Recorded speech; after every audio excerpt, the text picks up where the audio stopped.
They saw him every day with a mop in his hand. No one ever asked what he'd done before.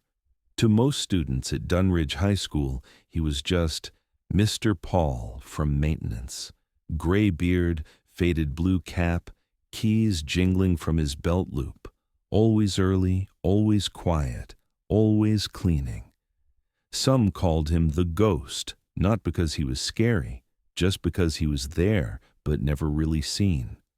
15 years, same job, same halls, mopping the gym floor before morning practice, refilling paper towels in the restroom between periods, fixing the locker room sink that the kids kept breaking on purpose.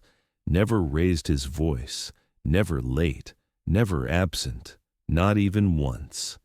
And yet, no one ever knew where he went when the bell rang, or what was in that tiny locked drawer in his custodial cart, or why the principal kept looking at him like he owed him something.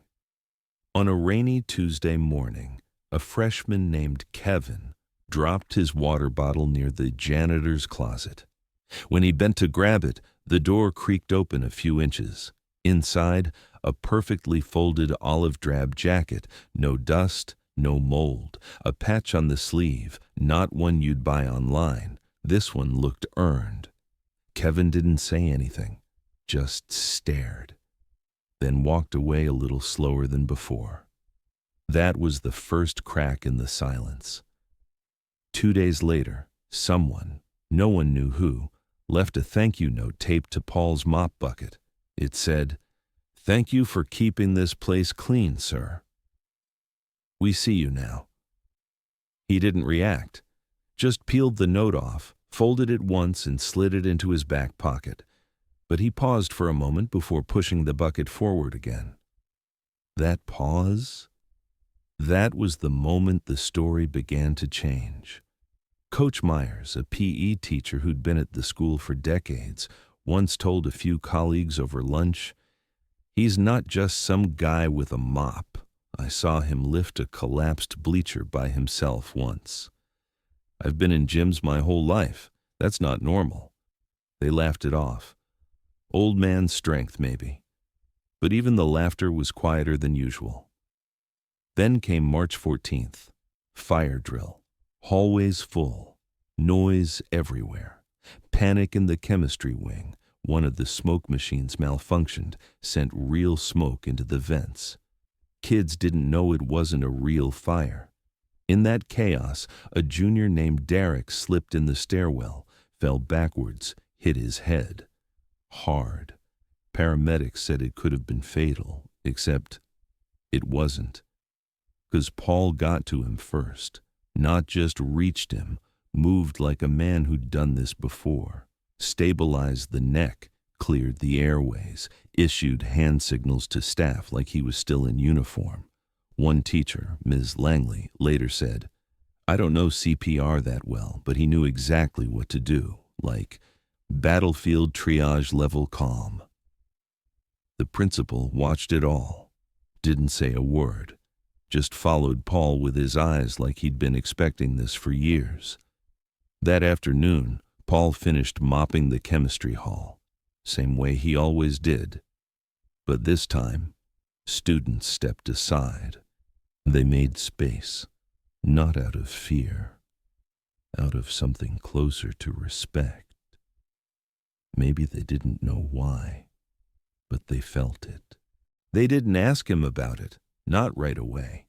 But people started watching him differently after that. Teachers lingered a little longer when he passed in the hallway. Students held doors open more often. The office staff stopped calling him Janitor Paul and started calling him Mr. Hargrove. That was his last name.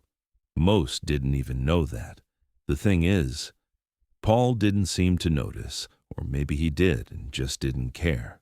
He kept mopping, kept fixing things, still never late, still never loud, still just there. But then someone opened a door that hadn't been touched in 15 years. It was Derek's father. He'd served in the Army Reserve, and after his son's accident, He came to the school to thank the man who'd kept his boy alive. He walked up to Paul during lunch hour, right in the middle of the gym floor, and offered his hand. Paul just nodded, shook it once, firm short. But it was what Derek's father said next that changed everything. "I know that grip," he said. "You weren't just enlisted, you were trained." Paul didn't respond.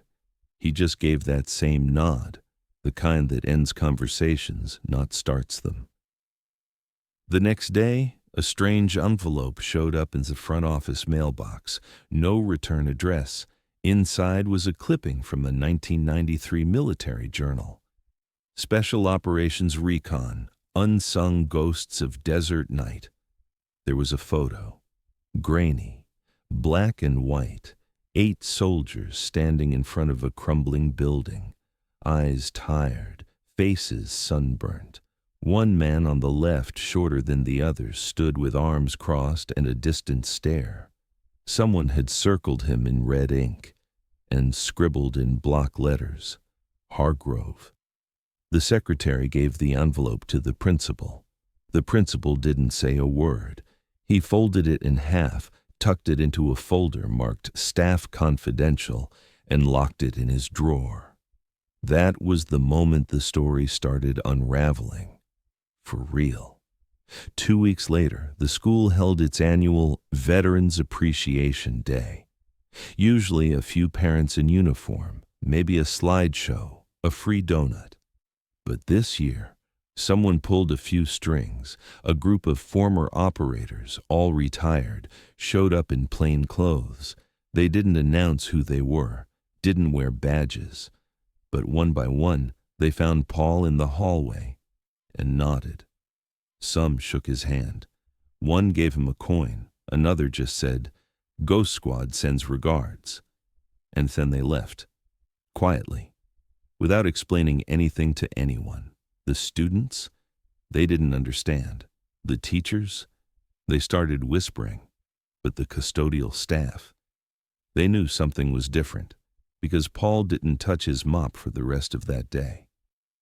Instead, he sat outside on the loading dock, alone, quiet, holding that coin like it weighed 1,000 pounds. That night, Kevin, the same kid who saw the jacket weeks earlier, looked up the article from the envelope. He read it 3 times. It mentioned a mission, 1991, Operation Night Anchor. Top secret insertion in hostile territory to retrieve 2 missing medics, classified for over 25 years.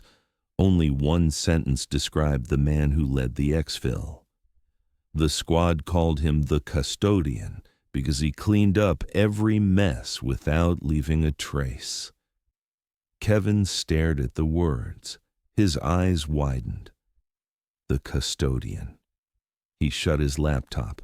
And for the first time in his short life, he realized not all heroes wear medals. Some carry a mop. By Monday morning, the story had begun to move, not fast, but deliberately. It didn't go viral. No one posted it on TikTok. This was something else, quieter, more like a current under the surface. Someone taped the military article to the back wall of the teacher's lounge. Another slid a folded printout into a locker marked "Custodial Staff Only." Paul never acknowledged them, but he noticed. You could tell by the way he paused just a second longer by the lounge door, or how he stared out the window during lunch, eyes locked on nothing but memories. He didn't say it. Didn't need to. Something had shifted. That week, Kevin decided to do something unusual. He asked Paul for an interview. It was for a school project, he said. Local unsung heroes. Paul said nothing at first, just looked at the boy, then finally asked, "How many interviews have you done?" Kevin shrugged. "Just one, with you." Paul grunted. "Not much of a series, is it?" Kevin smiled. "It doesn't need to be." That answer must have meant something, because for the first time, Paul said yes. They met that Friday in the boiler room. Kevin brought a small recorder and a notepad. Paul brought a thermos and a silence that seemed older than the walls. He didn't start with war stories. He started with cleaning, talked about grout, floor wax, how water pressure changes on rainy days. Kevin listened, wrote it all down, didn't interrupt. Halfway through the thermos, Paul finally asked, "What do you want to know, really?" Kevin looked up, quiet. "What did you do before this?" There was a long pause. Then Paul said, "I cleaned messes back then, too. Just different kinds." Kevin didn't ask for more. He just nodded. But Paul kept going. "There were places no one wanted to go, places no one admitted we were in, but people still got hurt, still got left behind. Our job was to make sure none of that stayed. No bodies, no gear, no trace. We were the ghosts." Kevin whispered, "Ghost Squad?" Paul didn't confirm, but he didn't deny it either. "You can do a lot when no one's watching," he said. "You can save lives. You can also lose a part of yourself." The rest of the interview was silence, and somehow that said more than any words ever could. Kevin submitted his project a week later. It didn't have quotes, didn't have pictures. It just had a single title, "The Man Who Was Always There." He didn't even say Paul's name, didn't need to, because by then, everybody knew. That same week, the school board announced a new policy. Custodial staff will now be included in the annual faculty recognition ceremony. They asked Paul to attend. He declined. Instead, he left a small note taped to the office window. It read, "I wasn't here for the spotlight. I was here because it needed to be clean." Spring came quietly to Dunridge High. The cherry trees outside the science wing bloomed early that year, and the seniors were counting down their last days. Everyone seemed busy, with finals, with college letters, with goodbyes. Everyone except Paul. He moved just the same. Same cart, same mop, same path. But something in his rhythm had changed, like he was winding something down, like this job had finally served its purpose. Then came the assembly, the school's final recognition event before graduation. Usually just honor rolls, sports awards, scholarship nods. But this year, something new had been added to the program: unseen service recognition. Paul didn't show up for the event. He was outside, as always, sweeping the back stairs behind the cafeteria, until someone called his name over the intercom. "Mr. Hargrove, would you please join us in the auditorium?" He paused, not like he hadn't heard it, like he was deciding whether or not to respond. Then, slowly, he set down the broom, dusted off his cap, and walked inside. The students were all seated, teachers along the sides.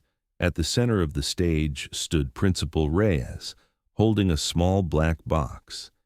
He didn't give a long speech, didn't give a biography. He just said, "Some people protect us with words, some with rules, but a rare few protect us with silence and strength. Mr. Paul Hargrove has done that every day for 15 years, and long before that, in ways we can't even begin to measure." He opened the box. Inside was a folded flag and a silver challenge coin, one side engraved with the school's crest, the other with a single word: steadfast. Paul walked to the stage, took the box, nodded once, no tears, no smile, no speech, just a quiet moment. Then he turned, faced the crowd, and the entire auditorium stood. Students, teachers, staff. They didn't cheer, they didn't clap, they just stood, in silence. Because sometimes that's the only way to say, "We see you now." That afternoon, Paul returned to the boiler room. He opened his locker, pulled out the olive drab jacket, ran a hand over the patch, folded it carefully and placed it back inside. Then he reached into his wallet and slid the steadfast coin in next to a much older one that hadn't seen daylight in decades. It bore no date, no branch, just the number 17 and the shape of a ghost. That was Paul Hargrove's last week at Dunridge. No big announcement, no farewell cake, no video montage. He just left the keys on the pegboard and locked the janitor's closet one final time. On the Monday after graduation, students noticed something new. A small plaque mounted on the hallway wall near the gym. It didn't say veteran. It didn't say hero. It just read, "For the man who saw everything, said nothing, and kept us safe every single day." Summer came. The hallways fell silent. No bell sounds, no slamming lockers, no squeaky shoes on the tile, just dust motes dancing in shafts of morning light. The school hired a new custodian, younger, talkative, efficient, but something about the way he walked the halls. It just wasn't the same. He didn't pause by the chemistry wing, didn't refill the boiler pressure gauge early, didn't stand by the stairwell when the weather turned slick. Not because he didn't care, but because he hadn't been there. In the weeks after Paul's departure, stories began to surface. One teacher remembered seeing him pull a girl out of a stuck bathroom stall during a fire alarm in 2012. Another swore he once cleared snow from the faculty lot by hand before sunrise. A student recalled how he'd fixed her broken necklace without saying a word. Tiny things, forgotten things, but together they painted a portrait of a man who had always been watching, quietly, always ready. Kevin, now a senior, carried something in his backpack every day, not a textbook, not a laptop, but a photocopy of the original article, The Custodian. He'd laminated it, and in the bottom corner he'd added one line in pen. He didn't clean for the paycheck. He cleaned because we needed someone to. That fall, Kevin applied to the Naval Academy. His entrance essay, a story titled, "The Janitor Who Never Raised His Voice." Back in town, if you knew where to look, you could still spot Paul from time to time. At the hardware store, on a morning walk by the river, sitting at the edge of the park, coffee thermos in hand, just watching the birds. People didn't interrupt him, but every now and then, someone would sit nearby.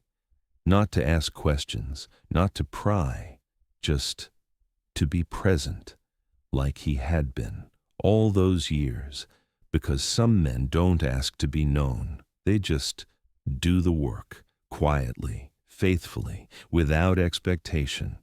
And in the end, maybe that's the loudest kind of legacy there is.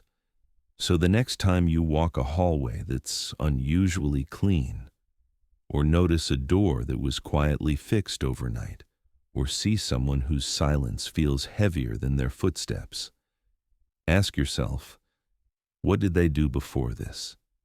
And maybe, just maybe, you'll remember Paul Hargrove, not because he wanted you to, but because you finally looked close enough to see the truth.